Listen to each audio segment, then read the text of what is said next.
किसी ने ख्वाब के अंदर ये देखा कि किसी का अजीज़ बीमार है, ज़िंदा है, और ख्वाब में वो ये देखता है कि वो फौत हो चुका है। यानी कि अल्फाज समझ लीजिए, ख्वाब के अंदर ज़िंदा आदमी को मुर्दा देख, इसकी तारीफ क्या है। तो हमने आज तक सुना, बच्चे से सुना करते थे जिसने अपनी मौत देख सुना उसकी उम्र लंबी होगी।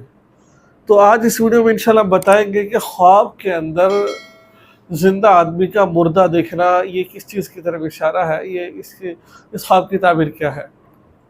कुछ लोग ये ख्वाब देखने के बाद इस शक में मुब्तला हो जाते हैं कि मौत आ जाएगी, ये मौत की तरफ इशारा है।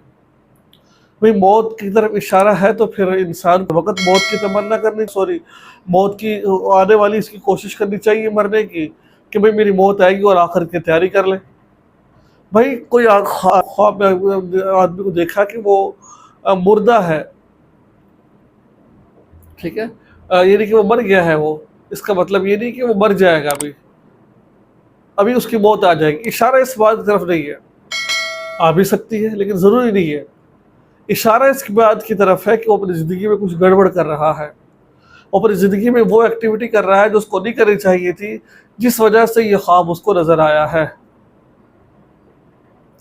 तो लिहाजा अपनी इस एक्टिविटी को ख़त्म करे, ठीक है, इसको ख़त्म करे और परेशान ना हो, और जितना हो सके अल्लाह के रास्ते में सदका खैरात कर दे।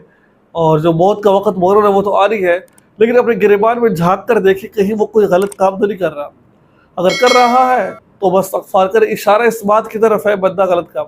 अगर आप नहीं कर रहे तब भी आपको ये ख्वाब आया है तो फिर आप परेशान ना होइए, आप कोशिश कीजिए कि अल्लाह के रास्ते में सदका खैरात करते रहे, दुआएं करते रहे। तो ये थी आज की वीडियो। मुझे उम्मीद है वीडियो अच्छी लगी, दुआ में याद रखिए। अस्सलाम वालेकुम।